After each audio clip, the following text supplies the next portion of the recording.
মৰমৰ ছাত্ৰ-ছাত্ৰীসকল, এই কুঁহিপাতৰ আজিৰ ভিডিঅ'টিত তোমালোকলৈ আগবঢ়াইছোঁ 10ম শ্ৰেণীৰ সাধাৰণ বিজ্ঞান বিষয়ৰ ধাতু আৰু অধাতু নামৰ পাঠটিৰ দ্বিতীয় অংশটি। আজি আলোচনাটো আগবঢ়াইছোঁ মই বিকাশ কুমাৰ শৰ্মাই। তেন্তে ভিডিঅ'টো আৰম্ভ কৰোঁ। আজিৰ ভিডিঅ'টিত আমি আলোচনা কৰিম পৃথিৱী পৃষ্ঠত ধাতুৰ উৎসসমূহৰ পৰা ধাতুক কিদৰে নিষ্কাশন কৰা হয় আৰু কেনেকৈ তাৰ পৰা বিশুদ্ধ ধাতু পাব পৰা যায়। প্ৰথমে যদি আমি পৃথিৱীখনলৈ চাওঁ, এই গোলকটোক 4 ভাগত ভাগ কৰিব পাৰি। এই ভাগসমূহ কি কি? যেনে তোমাৰ ভূত্বক, প্ৰবাৰ বা মেণ্টেল, অন্তৰ্গৰ্ভ আৰু বহিৰ্গৰ্ভ। এতিয়া এই ভূত্বকৰ তৰপটোতেই আমাৰ প্ৰয়োজনীয় সকলো ধাতু আহৰণ কৰা হয়। অৱশ্যে এই ধাতুসমূহ অকল মাটিতেই নহয়, পানীত অৰ্থাৎ সাগৰতো পোৱা যায়। এতিয়া ভূত্বকত ধাতুসমূহ কেনেকৈ পোৱা যায়? বেছিভাগ ধাতুকে আচলতে মুক্ত অৱস্থাত পোৱা নাযায়। ধাতুবিলাকে পৃথিৱী পৃষ্ঠৰ বিভিন্ন মৌল বা বায়ুমণ্ডলৰ অক্সিজেন আদিৰ লগত বিক্ৰিয়া কৰে। আমি আগতে পাই অহা ধাতুৰ সক্ৰিয়তা শ্ৰেণীটোলৈ যদি চোৱা, তাৰ সক্ৰিয় ধাতুবিলাকে কেনেকৈ বায়ু, পানী আদিৰ লগত সহজে বিক্ৰিয়া কৰে সেয়া আমি আগতে পঢ়ি আহিছোঁ। উদাহৰণস্বৰূপে আইৰণক প্ৰকৃতিত বিভিন্ন মৌলৰ যৌগ হিচাপে পোৱা যায়। ধৰি লোৱা চাইড্ৰাইট, এইটো হৈছে আইৰণ কাৰ্বনেট, গোথাইট, আইৰণ হাইড্ৰক্স অক্সাইড বা হেমেটাইট, এইটো হৈছে আইৰণ অক্সাইড আদি। আকৌ কম সক্ৰিয় বা নিষ্ক্ৰিয় ধাতু যেনে সোণ, প্লেটিনাম আদিক প্ৰকৃতিত মুক্ত অৱস্থাতো পাব পাৰি। এই যে ধাতুবিলাকক প্ৰকৃতিত পোৱা মুক্ত বা যৌগ ৰূপটো, ইয়াকে মণিক বুলি কোৱা হয়। কিন্তু এই সকলো মণিকেই ধাতুটোক বিশুদ্ধৰ পৰা আহৰণ কৰিবৰ বাবে ব্যৱহাৰ কৰা নহয়। সকলো মণিকৰ ৰাসায়নিক কম্পজিশ্যন বেলেগ বেলেগ হয় আৰু সেয়ে তাত থকা ধাতুৰ পৰিমাণো বেলেগ বেলেগ হয়। তদুপৰি মণিকৰ ৰাসায়নিক গঠনৰ ওপৰত নিৰ্ভৰ কৰি তাৰ পৰা ধাতু আহৰণ প্ৰক্ৰিয়াটোও বেলেগ বেলেগ হয়। এতিয়া যিবোৰ মণিকৰ পৰা ধাতুটো তুলনামূলকভাৱে কম খৰচত কম সময়ত আহৰণ কৰিব পাৰি, তাকহে ধাতুটোৰ আকৰ বুলি কোৱা হয়। উদাহৰণস্বৰূপে আইৰণৰ আকৰ হৈছে হেমেটাইট অৰ্থাৎ আইৰণ অক্সাইড। যিহেতু এই সম্পৰ্কত লাভৰ কথা আহি পৰে, গতিকে ক'ব পাৰি যে এই ধাৰণাটো আপেক্ষিক। সেয়ে আজি যিটোক আকৰ বুলি গ্ৰহণ কৰা হৈছে, 10 বছৰ পিছত টেকন'লজিৰ বিকাশ আৰু মণিকৰ ভৌগোলিক বিস্তৃতি আদিৰ ওপৰত নিৰ্ভৰ কৰি এই আকৰটো সলনিও হ'ব পাৰে। এতিয়া তোমালোকে যদি ধাতুৰ সক্ৰিয়তা শ্ৰেণীটোলৈ লক্ষ্য কৰা, তেতিয়াহ'লে ইয়াত যিখিনি সক্ৰিয় ধাতু আছে, যেনে পটাছিয়ামৰ পৰা লেডলৈকে, এইখিনি ধাতুক প্ৰকৃতিত মুক্ত অৱস্থাত পোৱা নাযায়। ইহঁতক আন মৌলৰ লগত যৌগ হিচাপেহে আহৰণ কৰা হয়। তাৰ বিপৰীতে কপাৰক আমি মুক্ত বা যৌগ যিকোনো অৱস্থাতে আহৰণ কৰিব পাৰি। কিন্তু একেবাৰে তলৰ যিখিনি কম সক্ৰিয় ধাতু যেনে চিলভাৰ, গোল্ড আদি, ইহঁতক প্ৰকৃতিত মুক্ত অৱস্থাতে আহৰণ কৰা হয়। তোমালোকে নিশ্চয় অসমৰ সোণোৱালসকলৰ কথা শুনিছা। তেওঁলোকক প্ৰকৃতিৰ পৰা সোণ আহৰণ কৰা বৃত্তিত জড়িত আছিল বুলি জনা যায়। এতিয়া চাওঁ আহা, ধাতুবিলাকক যে আমি কৈ আছোঁ যে যৌগ হিচাপে পোৱা যায়, আচলতে কি ধৰণৰ যৌগ হিচাপেনো আমি ধাতুবিলাকক পাব পাৰোঁ? যৌগবোৰক সাধাৰণতে শ্ৰেণীবিভাগ কৰা হয় তাত থকা এনায়নটোৰ ওপৰত নিৰ্ভৰ কৰি। এতিয়া কেটায়নটোৰ ওপৰত ভিত্তি কৰিনো কিয় কৰা নহয়? কাৰণ কপাৰ অক্সাইড বা কপাৰ ক্লৰাইডৰ ধৰ্মৰ সিমান মিল নাই। অৰ্থাৎ একোটা ধাতুৰে বেলেগ বেলেগ এনায়নৰ যৌগবিলাকৰ ৰাসায়নিক বা ভৌতিক ধৰ্মসমূহ বেলেগ বেলেগ হয়। আনহাতে এনায়নৰ ওপৰত ভিত্তি কৰি শ্ৰেণীবিভাগ কৰিলে বহুখিনি একেধৰণৰ ধৰ্ম দেখিবলৈ পোৱা যায়। এতিয়া তোমালোকে মন কৰিবা যে অতি সক্ৰিয় ধাতু যেনে ছ'ডিয়াম, পটাছিয়াম আদি সাধাৰণতে ইহঁতৰ হেলাইড অৰ্থাৎ প্ৰধানতঃ ক্লৰাইড ৰূপত সাগৰত পোৱা যায়। অৱশ্যে এলুমিনিয়ামক অক্সাইড ৰূপেহে পোৱা যায়। অলপ মাজত অৱস্থিত ধাতু যেনে আইৰণ, টিন আদিক অক্সাইড হিচাপে পোৱা যায়। এই ধাতুবিলাকে সহজে বায়ুৰ অক্সিজেনৰ লগত বিক্ৰিয়া কৰিব পাৰে। কাৰ্বনেট আকৰবিলাকৰ উৎপন্ন হয় ধাতুৱে বায়ুৰ কাৰ্বন ডাই অক্সাইডৰ লগত বিক্ৰিয়া কৰিলে। এতিয়া আমি পঢ়িম ধাতুবিলাকক ইহঁতৰ আকৰৰ পৰা কেনেকৈ নিষ্কাশন কৰা হয়। ইয়াৰ বাবে তোমালোকৰ কিতাপত এখন চাৰ্ট দিয়া আছে। মনত ৰাখিবলৈ অলপো টান নহয়, অলপ চালেই মনত ৰ'ব। তদুপৰি আমি পিছৰ আলোচনাটোতো এইখন চাৰ্ট ব্যৱহাৰ কৰিম। এতিয়া চোৱা, ধাতুবিলাকৰ সক্ৰিয়তাৰ ওপৰত নিৰ্ভৰ কৰি কেনেকৈ ইয়াৰ নিষ্কাশনৰ পদ্ধতি বেলেগ বেলেগ হয়। আকৰৰ গাঢ়ীকৰণ বা শোধন প্ৰক্ৰিয়াৰ পিছত ধাতুবিলাকক বিদ্যুৎ বিজাৰণ, তাপ জাৰণ, দগ্ধীকৰণ আদি বেলেগ বেলেগ প্ৰক্ৰিয়াৰে নিষ্কাশিত কৰা হয়। চাৰ্টখনৰ পৰা দেখিবা যে মজলীয়া ধাতুবিলাকক যদি অক্সাইড হিচাপে পোৱা নাযায়, তেন্তে কাৰ্বনেট বা ছালফাইড আকৰৰ পৰা আহৰণ কৰা হয়। আনহাতে কম সক্ৰিয় ধাতুবিলাকক ছালফাইড আকৰ হিচাপে আহৰণ কৰা হয়। এতিয়া চাওঁ আহা আকৰৰ গাঢ়ীকৰণনো কি। ধাতুৰ আকৰবিলাক যেতিয়া উৎসৰ পৰা সংগ্ৰহ কৰা হয় তাত বহুত অলাগতিয়াল বোকা বালি, ৰাসায়নিক অশুদ্ধি আদি থাকে। এইবিলাকক খনিজ মল বুলি কোৱা হয়। এতিয়া আকৰ মানে ধাতুৰ যৌগ আৰু খনিজ মলৰ সমষ্টি। এতিয়া গাঢ়ীকৰণৰ জৰিয়তে আকৰৰ পৰা এই খনিজ মলখিনিক আঁতৰ কৰি দিয়া হয়। তাৰ বাবে বিভিন্ন পদ্ধতি প্ৰয়োগ কৰিব পাৰি, যেনে মধ্যাকৰ্ষণীয় পৃথকীকৰণ। ইয়াত এখন ভাইব্ৰেটেড টেবুলৰ ওপৰত ধাতুৰ যৌগটো ৰখা হয়, অৰ্থাৎ আকৰটো ৰখা হয়। যেতিয়া এটা পানীৰ তীব্ৰ সোঁত টেবুলখনৰ ওপৰেদি যাবলৈ দিয়া হয়। যদি ধাতুৰ যৌগসমূহ খনিজ মলতকৈ গধুৰ হয় তেতিয়া এই পদ্ধতিত খনিজ মলখিনি পানীত উটি যায়, কিন্তু ধাতুৰ যৌগবিলাক ভাঁজবিলাকত ৰৈ যায়। যদি ধাতুটো চুম্বকৰ দ্বাৰা আকৰ্ষিত হয় আৰু খনিজ মলখিনি নহয়, তেতিয়া চুম্বকীয় পৃথকীকৰণ ব্যৱস্থা আমি প্ৰয়োগ কৰিব পাৰোঁ। চুম্বকৰ এটা ৰোলাৰৰ ওপৰত এডাল ফিটাত আকৰটো গুৰি কৰি ঢালি দিলে চুম্বকে যি আকৰ্ষণ কৰাৰ বাবে ধাতুৰ যৌগটো খনিজ মলৰ পৰা পৃথক হৈ পৰে। বৈদ্যুতিক পৃথকীকৰণ আন এটা গাঢ়ীকৰণৰ উপায়। যিবিলাক পদাৰ্থ বিদ্যুৎ পৰিবাহী সেইবিলাক এই বৈদ্যুতিক ৰোলাৰটোৰ বিদ্যুৎ ক্ষেত্ৰত আহি পোৱাৰ লগে লগে আধানযুক্ত হৈ পৰে। তেতিয়া একেধৰণৰ আধানবিলাকক বিকৰ্ষণ কৰাৰ বাবে এইবিলাক প্ৰথম মিশ্ৰণটোৰ পৰা পৃথক হৈ পৰে। উদাহৰণস্বৰূপে লেড ছালফাইড আৰু জিংক ছালফাইডৰ ভিতৰত লেড ছালফাইড বিদ্যুতৰ সুপৰিবাহী, কিন্তু জিংক ছালফাইড কম পৰিবাহী। যিহেতু দুয়ো একেলগে প্ৰকৃতিত পোৱা যায়, সেয়ে এই প্ৰক্ৰিয়াত লেড ছালফাইড বিকৰ্ষিত হয় আৰু জিংক ছালফাইডৰ পৰা পৃথক হৈ পৰে। ছালফাইড আকৰৰ ক্ষেত্ৰত সাধাৰণতে ফেন উপগণ পদ্ধতি প্ৰয়োগ কৰা হয়। ফেন উপগণ পদ্ধতিত কি কৰে, বায়ুৰ প্ৰবাহৰ ফলত এই পানী তেলৰ মিশ্ৰখিনিত ফেনৰ সৃষ্টি হয় আৰু ফেনখিনিৰ পৰা তেলখিনি ওপৰলৈ উঠি যায়। এতিয়া ছালফাইড আকৰখিনি সাধাৰণতে সহযোজী বান্ধনিৰে বান্ধ খাই থাকে বাবে ই তেলত বেছি দ্ৰৱীভূত হয় আৰু সেয়ে ই ফেনখিনিত তেলৰ লগতে ফেনখিনিৰ লগত ওপৰলৈ উঠি যায়। আনহাতে খনিজ মলখিনি পানীৰ লগত তলত থাকি যায়। আকৰৰ পৰিশোধনৰ পিছত এতিয়া কাম হৈছে ধাতুটোক মৌলৰ ওপৰত আহৰণ কৰা। এই ক্ষেত্ৰত ইণ্ডাষ্ট্ৰিয়েলি অক্সাইড যৌগবিলাকক বিজাৰিত কৰি ধাতুটো লাভ কৰা যিমান সহজ আৰু অৰ্থনৈতিকভাৱে লাভজনক, ছালফাইড বা কাৰ্বনেট আদি যৌগৰ ক্ষেত্ৰত নহয়। সেয়ে এই যৌগবোৰক অক্সাইড যৌগলৈ পৰিৱৰ্তন কৰা হয়। তাৰ বাবে প্ৰধানতঃ দুটা উপায় অৱলম্বন কৰা হয়, দগ্ধীকৰণ আৰু তাপজাৰণ। ইহঁতৰ ডিফাৰেঞ্চটোনো কি? এয়া হৈছে দগ্ধীকৰণত অতি কম পৰিমাণৰ বায়ু অৰ্থাৎ অক্সিজেনৰ উপস্থিতিত আকৰটো গৰম কৰা হয়, য'ত নেকি তাপজাৰণত অতিৰিক্ত অক্সিজেনৰ উপস্থিতিত গৰম কৰা হয়। এতিয়া ইয়াৰ ফলাফল কি? সাধাৰণতে দগ্ধীকৰণৰ বাবে কাৰ্বনেট আকৰ বা হাইড্ৰেটেড অৰ্থাৎ পানী থকা আকৰবিলাকক ব্যৱহাৰ কৰা হয়। তেতিয়া কি হ'ব? কাৰ্বনেট আকৰৰ পৰা কাৰ্বন ডাই অক্সাইড ওলাই যাব আৰু অক্সাইড প্ৰস্তুত হ'ব, কিন্তু আকৰটো গলি নাযায়। কিন্তু তাপজাৰণত সাধাৰণতে ছালফাইড আকৰ ব্যৱহাৰ কৰা হয়, য'ত ছালফাইডখিনি ধাতৱ অক্সাইড আৰু ছালফাৰ ডাই অক্সাইডলৈ পৰিৱৰ্তন হয়। দগ্ধীকৰণৰ ক্ষেত্ৰত উদাহৰণস্বৰূপে বক্সাইডত থকা যিখিনি ক্ৰিষ্টেলাইজড পানী সেইখিনি আঁতৰি যায়। সেইদৰে তাপজাৰণত আকৰত থকা অনুদ্বায়ী অশুদ্ধি অৰ্থাৎ যিখিনি উৰি নাযায় সহজে, যেনে ছালফাৰ, ফছফৰাছ আদি, সেইবিলাক তাৰ অক্সাইডলৈ পৰিৱৰ্তন হয় আৰু আঁতৰি যায়। তাপজাৰণৰ আন এটা উপকাৰিতা আছে। যদি আগতে পাই অহা চাৰ্টখন তোমালোকৰ মনত আছে, তেতিয়া কম সক্ৰিয় ধাতুবিলাকৰ তাপজাৰণৰ ফলত যৌগটোৰ পৰা ধাতুটোক মৌল হিচাপে পোৱা যায়। কাৰণ এই ধাতুবিলাকৰ অক্সাইডবিলাকক তাপ দিলে সুস্থিৰ হৈ নাথাকে, ভাগি যায়। যেনে মাৰ্কিউৰি ছালফাইড। মাৰ্কিউৰি ছালফাইডক যদি তুমি তাপজাৰণ কৰা, ই মাৰ্কিউৰিক অক্সাইডলৈ পৰিৱৰ্তন হ'ব।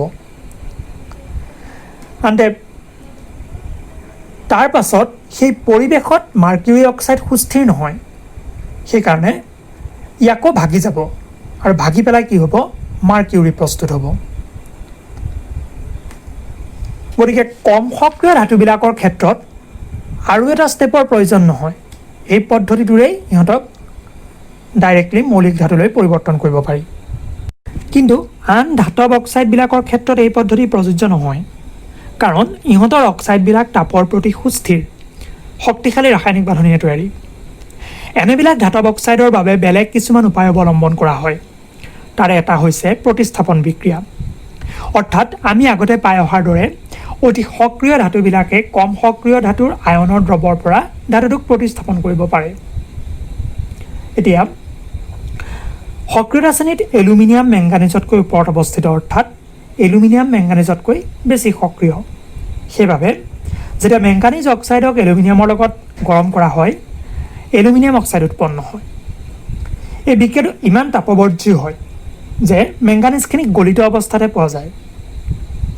এই ৰিয়েকশ্যনটোক সাধাৰণভাৱে গল্ডস্মিথ থাৰ্মাইট পদ্ধতি বুলি কোৱা হয়। থাৰ্মাইট মানে এলুমিনিয়াম পাউডাৰ।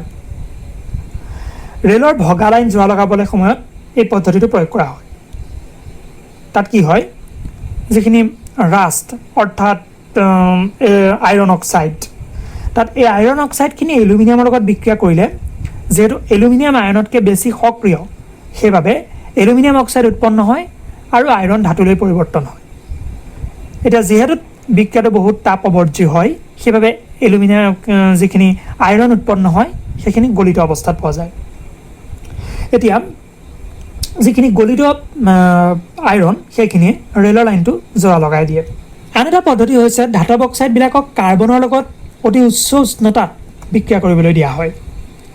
যিহেতু কাৰ্বন এবিধ বিজাৰক পদাৰ্থ, ই ধাতৱ অক্সাইডৰ পৰা অক্সিজেনক আঁতৰাই মৌলিক ধাতু উৎপাদন কৰে আৰু নিজে কাৰ্বন মনক্সাইডলৈ ৰূপান্তৰ হয়। আচলতে বেছিভাগ ধাতৱ অক্সাইডৰ ৰাসায়নিক বান্ধনি শক্তিশালী, অৰ্থাৎ অক্সিজেনৰ প্ৰতি আসক্তি বেছি, সেয়ে এই বিক্ৰিয়াত অতি বেছি তাপৰ প্ৰয়োজন হয়। আৰু এটা কথা মন কৰিবা, এই বিক্ৰিয়াত সাধাৰণতে কাৰ্বন মনক্সাইড উৎপন্ন হয়, কাৰ্বন ডাই অক্সাইড নহয়। আচলতে কাৰ্বনে অক্সিজেনৰ লগত 750 ডিগ্ৰী চেলচিয়াছ বা তাতকৈ ওপৰৰ উষ্ণতাত যদি বিক্ৰিয়া কৰে, তেতিয়া কাৰ্বন ডাই অক্সাইড উৎপন্ন নহয়। তাৰ 750 ডিগ্ৰী চেলচিয়াছৰ তলতহে কাৰ্বন ডাই অক্সাইড পোৱা যায়। তাৰ ওপৰত অৰ্থাৎ যিটো টেম্পাৰেচাৰ ইয়াত ব্যৱহাৰ কৰা হয়, যেনে 1000 ডিগ্ৰী বা তাতকৈ বেছি, তেনেকুৱা ক্ষেত্ৰত কাৰ্বন মনক্সাইডহে পোৱা যায়। আগতেই কোৱা হৈছে অতি সক্ৰিয় ধাতুবিলাকৰ ক্ষেত্ৰত সাধাৰণতে হেলাইড আকৰ ব্যৱহৃত হয়। যিহেতু এইবিলাক অতি সক্ৰিয় ধাতু, ইহঁতৰ অক্সাইডবিলাক বহুত বেছি সুস্থিৰ আৰু সেই আগত উল্লেখ কৰা কোনো উপায়েৰে অক্সাইডবিলাকক ধাতুলৈ বিচাৰিত কৰিব নোৱাৰি। কিন্তু এই সক্ৰিয় ধাতুৰ যৌগবিলাক আয়নিক বান্ধনিৰে বান্ধ খাই থাকে। আমি কি জানো, আয়নিক যৌগবিলাকে বিদ্যুৎ পৰিবহণ কৰিব পাৰে। সেয়ে এইবিলাক ধাতুৰ আকৰৰ পৰা ধাতু সংগ্ৰহ কৰিবলৈ বিদ্যুৎ বিজাৰণ পদ্ধতি ব্যৱহাৰ কৰা হয়। ইয়াত কি কৰা হয়, আকৰটো প্ৰথমতে গলাই লোৱা হয়। আমি উদাহৰণস্বৰূপে ছ'ডিয়াম ক্লৰাইডক ল'ম। গলিত ছ'ডিয়াম ক্লৰাইড বিদ্যুৎ বিশ্লেষ্য হিচাপে ব্যৱহাৰ কৰা হ'ব। এতিয়া এডাল কেথোড আৰু এডাল এনোড ব্যৱহাৰ কৰি চাৰ্কিটটো সম্পূৰ্ণ কৰা হ'ল। কি হ'ব ইয়াত, কেথোড মানে নিগেটিভ আধানযুক্ত, এনোড মানে পজিটিভ আধানযুক্ত। গতিকে চাৰ্কিটত যেতিয়া বিদ্যুৎ চালিত হ'ব, বিগলিত আকৰটো ছ'ডিয়াম প্লাছ অৰ্থাৎ ছ'ডিয়াম পজিটিভ আধান আৰু ক্লৰাইড নিগেটিভ আধানলৈ ভাগি যাব। এতিয়া ছ'ডিয়াম কেটায়নখিনি ক'লৈ যাব, কেথোডলৈ, কাৰণ কেথোডডাল নিগেটিভ আধানযুক্ত। সেইদৰে এতিয়া কেথোডত ছ'ডিয়াম কেটায়নে ইলেক্ট্ৰন গ্ৰহণ কৰিব আৰু ছ'ডিয়াম ধাতুলৈ বিজাৰিত হ'ব। এনোডত কি হ'ব, ক্লৰাইড এনায়নে ইলেক্ট্ৰন ত্যাগ কৰিব, কাৰণ এনোডডাল পজিটিভ আধানযুক্ত। সেইবাবে ক্লৰাইডে ইলেক্ট্ৰন এৰি ক্লৰিন গেছলৈ পৰিৱৰ্তন হ'ব। এতিয়া এলুমিনিয়ামৰ ক্ষেত্ৰত আমি তেনেদৰে চাব পাৰোঁ, যেতিয়া বক্সাইড অৰ্থাৎ এলুমিনিয়াম অক্সাইড ব্যৱহাৰ কৰিবা, ইয়াত প্ৰথমতে এলুমিনিয়াম অক্সাইডখিনি গলাই লৈ যে কেথোড আৰু এনোড প্ৰয়োগ কৰি চাৰ্কিটটো সম্পূৰ্ণ কৰিলে কি হ'ব, প্ৰথমতে এলুমিনিয়াম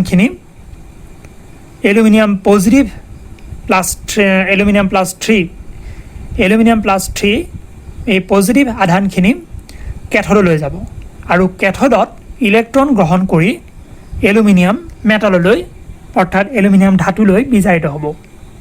সেইদৰে অক্সাইড এনায়নখিনি এনোডলৈ যাব আৰু এনোডত ইলেক্ট্ৰন ত্যাগ কৰি জাৰিত হ'ব। মনত ৰাখিবলৈ তেনেই সহজ, কেটায়ন যাব কেথোডলৈ আৰু এনায়ন যাব এনোডলৈ। এইখিনিতে এটা কথা, আমি বিদ্যুৎ বিশ্লেষক হিচাপে ব্যৱহাৰ কৰিবৰ কাৰণে যে আকৰটো গলাই লৈছোঁ, কিয় গলাই লৈছোঁ? কাৰণ আকৰটো এই ক্ষেত্ৰত কি হৈছে, আয়নিক বান্ধনীৰে বান্ধ খাই আছে, আৰু আয়নিক বান্ধনীটো অতি শক্তিশালী বান্ধনী, সেইকাৰণে আয়নখিনি গতি কৰিব নোৱাৰিব যেতিয়া সি কঠিন অৱস্থাত থাকিব, সেইকাৰণে ইয়াক গলাই লোৱা হয়। এতিয়া উৎপন্ন হোৱা ধাতুটোক ব্যৱহাৰ কৰাৰ আগতে পৰিষ্কাৰ কৰিব লাগিব, কাৰণ ইয়াত বিভিন্ন অশুদ্ধি থাকিব পাৰে। যেনে আকৰটোত আন কিবা ধাতৱ অক্সাইড থাকিছিল, তেন্তে বিজাৰণৰ সময়ত সিও বিজাৰিত হৈ ধাতুলৈ পৰিৱৰ্তিত হ'ব। আকৌ এনে হ'ব পাৰে সকলো ছালফাইড বা কাৰ্বনেট আকৰ অক্সাইডলৈ পৰিৱৰ্তন নহ'ল, বা তাপজাৰণ বা দগ্ধীকৰণৰ সময়ত কিছুমান অলাগতিয়াল পদাৰ্থ থাকি গ'ল। এই সকলোবোৰ অশুদ্ধি আঁতৰ কৰিলেহে আমাৰ বাবে এতিয়া ব্যৱহাৰযোগ্য বিশুদ্ধ ধাতুটো পোৱা যায়। ইয়াৰ বাবে বহুতো পৰিশোধন পদ্ধতি অৱলম্বন কৰা হয়। তাৰ ভিতৰত এটা বহুল ব্যৱহৃত পদ্ধতি হৈছে, যিটো আজি আমি পঢ়িম, সেইটো হৈছে বিদ্যুৎ পৰিশোধন পদ্ধতি। ইয়াত কি কৰা হয়, অশুদ্ধ ধাতুটোৰ এডাল এনড ব্যৱহাৰ কৰা হয়। এনড মানে যে আয়নক আকৰ্ষণ কৰিব। এতিয়া এডাল কেথডৰ প্ৰয়োজন হ'ব। এইডালৰ বাবে বিশুদ্ধ ধাতুটোৰ এখন ক্ষীণ প্লেট কেথড হিচাপে ব্যৱহাৰ কৰা হ'ব। এতিয়া বেটেৰীটোৰ বাবে এটা ইলেক্ট্ৰলাইট বা বিদ্যুৎ বিশ্লেষ্যৰ প্ৰয়োজন হ'ব। তাৰ বাবে পৰিশোধন কৰিবলগীয়া ধাতুটোৰ যিকোনো এটা লৱণৰ দ্ৰৱ ব্যৱহাৰ কৰা হয়। এতিয়া যেতিয়া বিদ্যুৎ প্ৰবাহ আৰম্ভ হ'ব, তেতিয়া কি হ'ব, লৱণটোৰ আয়নীভৱন হ'ব। ইয়াত যেনেকৈ কপাৰ ছালফেটটো কপাৰ 2+ আৰু ছালফেট 2- আয়নসমূহ ভাগি গৈছে। এই যে আয়নখিনি আছে দ্ৰৱটোত, তাৰে কপাৰ প্লাছটোখিনি কেথডলৈ যাব, কাৰণ কেটায়ন কেথডলৈ যায়। কেথডত কি হ'ব, পজিটিভ আধানখিনিয়ে ইলেক্ট্ৰন ল'ব আৰু ধাতুলৈ পৰিৱৰ্তিত হ'ব।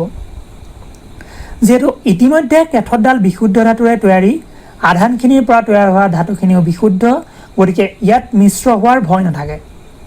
এতিয়া দ্ৰৱৰ পৰা পজিটিভ আধান কেথডলৈ গ'লে দ্ৰৱটোত পজিটিভ আধান কমি যাব, কিন্তু বিদ্যুৎ বিশ্লেষ্য এটাত সম্পূৰ্ণ বা টোটেল যি আধানৰ যোগফল সি সদায় শূন্য হ'ব লাগিব। সেয়ে এতিয়া এই শূন্যতা বজাই ৰাখিবলৈ, এই নিউট্ৰেলিটিটো বজাই ৰাখিবলৈ এনডৰ পৰা কপাৰ প্লাছটো দ্ৰৱলৈ আহিব। এনডৰ পৰা কিয় আহিব, কাৰণ এই ইলেক্ট্ৰডালত ইতিমধ্যে ইলেক্ট্ৰন কম আছে, সেইকাৰণে কপাৰে ইলেক্ট্ৰন তাত দিব আৰু কপাৰ প্লাছটো হিচাপে দ্ৰৱলৈ গুচি আহিব। এই গোটেই পদ্ধতিটো এনেকৈ চলি থাকিলে কি হ'ব, এনডডাল লাহে লাহে ক্ষীণ হৈ আহিব, কাৰণ তাৰ পৰা কপাৰ দ্ৰৱলৈ আহি আছে, আৰু কেথডডাল যিডাল বিশুদ্ধ ধাতুৰে তৈয়াৰী, সি লাহে লাহে শকত হৈ পৰিব। একে সময়তে যিবোৰ অশুদ্ধিত দ্ৰৱীভূত নহয়, সি এনড বোকা, এনড মাড হিচাপে তলত জমা হ'ব। থুলমূলকৈ ইয়ে হ'ল বিদ্যুৎ পৰিশোধন প্ৰণালী। ধাতুৰ নিষ্কাশন হোৱাৰ পিছত ধাতুক আমি বিভিন্ন কামত ব্যৱহাৰ কৰিম।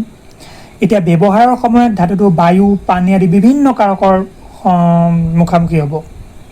তেতিয়া কি হ'ব, ৰূপৰ চামুচ বা অলংকাৰ যদি তোমালোকে মন কৰা, দেখিবা দিন যোৱাৰ লগে লগে তাত কেতিয়াবা ক'লা ৰং এটা পৰে।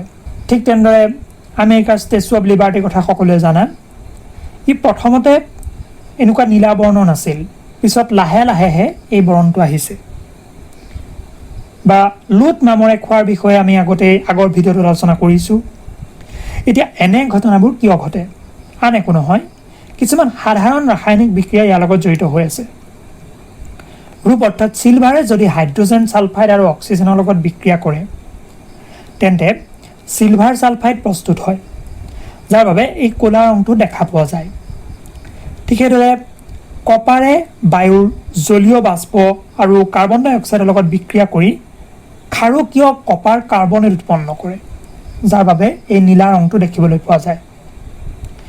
এতিয়া এই যে চিলভাৰ ছালফাইড, কপাৰ কাৰ্বনেট আদি এইবিলাকে ধৰ্মবোৰ নিশ্চয়কৈ ধাতুৰ লগত নিমিলে। লোৰ মামৰখিনি গুচাই দিলেই কথাটো বুজিব পাৰিবা। গুৰি গুৰিকৈ আঁতৰি যোৱা মামৰখিনিয়ে ধাতুটোৰ ক্ষয়ীভৱনক সূচায়। ধাতুৰ এনে ক্ষয়ীভৱনে নিশ্চয়কৈ ইয়াৰ ব্যৱহাৰত বাধা জন্মায়, অসুবিধাৰ সৃষ্টি কৰে। কিন্তু ইয়াক কেনেকৈ ৰোধ কৰিব পাৰি, তাৰ বাবে আমি বিভিন্ন উপায় অৱলম্বন কৰোঁ। আমি ধাতুটোক ৰং কৰিব পাৰোঁ। আচলতে ধাতুৰ ক্ষয় কেতিয়া হয়, যেতিয়া ই বায়ু, পানী আদিৰ সংস্পৰ্শলৈ আহে, তাক বাধা দিব পাৰিলে তাৰ ক্ষয়ভৱন ৰোধ কৰিব পাৰি। তেনে এটা উপায় হৈছে ৰং দিয়া, যি ধাতু আৰু চৌপাশৰ মাজত এক আৱৰণৰ সৃষ্টি কৰে, ফলত ধাতুৱে বিক্ৰিয়া কৰিব নোৱাৰে। অৱশ্যে ই এক দীৰ্ঘম্যাদী বা পাৰ্মানেণ্ট সলিউশ্যন নহয়। সেইদৰে আমি যে চাইকেলৰ চেইনত তেল প্ৰয়োগ কৰোঁ, ইও ক্ষয়ভৱন ৰোধৰ এক উপায়। দস্তা লেপন আন এক এনেধৰণৰ উপায়। লোৰ ক্ষয়ভৱন ৰোধ কৰিবৰ বাবে ইয়াৰ ওপৰত জিংকৰ এটা প্ৰলেপ দিয়া হয়। কেনেকৈ? গলোৱা জিংকত ধাতুটোক ডুবালে তাৰ ওপৰত জিংকৰ তৰপ এটা পৰিব। ধাতুৰ ৰাসায়নিক সক্ৰিয়তাৰ শ্ৰেণীটোলৈ চালে মন কৰিবা, জিংক লোতকৈ ওপৰত, অৰ্থাৎ জিংকৰ সক্ৰিয়তা বেছি। সেয়ে ই বায়ুৰ লগত লোতকৈ বেছিকৈ বিক্ৰিয়া কৰিব। তেন্তে ই কেনেকৈ সহায় কৰিবনো?